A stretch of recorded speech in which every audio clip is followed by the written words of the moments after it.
We filed a new Freedom of Information Act lawsuit just to find out basic information about what Mueller is up to. Namely, what is his budget? There's been speculation about what it in theory costs for Mueller to run his investigation, but we don't know.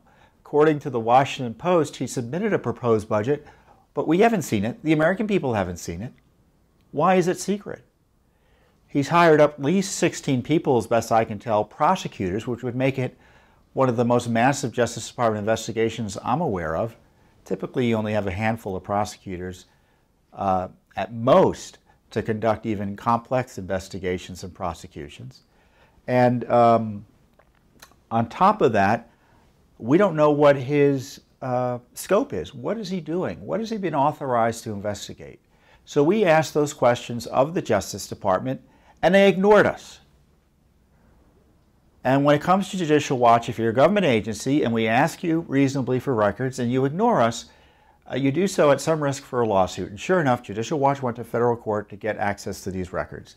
And I want to know why Mueller's investigation seems to be growing without end, even as information that's coming out shows that there's really not much to investigate, at least when it comes to the purported basis for the investigation, which was alleged collusion between the Trump campaign and the Russians to interfere improperly in the election. There's been no evidence that's taken place. Even the essentially Democrat-run investigation out of the Senate, the Republicans let the Democrats basically run the investigation out of the Senate into the Russia issue. They admitted the other day that they have found no evidence of collusion. Think about that.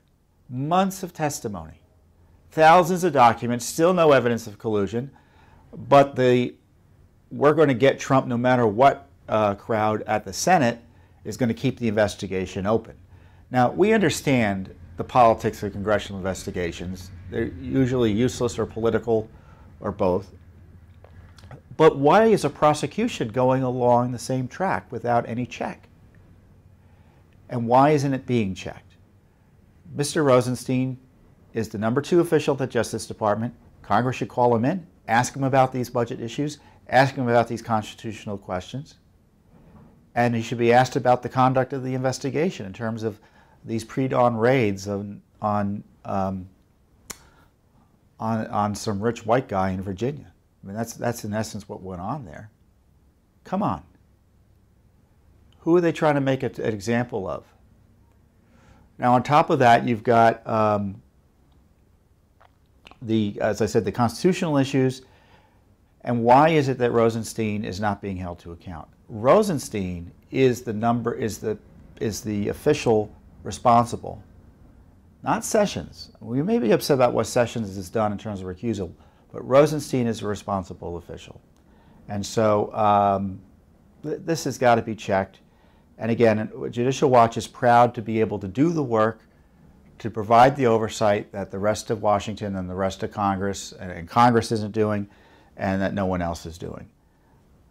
Everyone is afraid to take on the Mueller investigation, raise questions about it. Congress is afraid, well, not afraid, they don't want to because they find it convenient. And the Justice Department is in cover-up mode for Mueller. And so hopefully this lawsuit will get this basic information that we we want under law and are entitled to under law.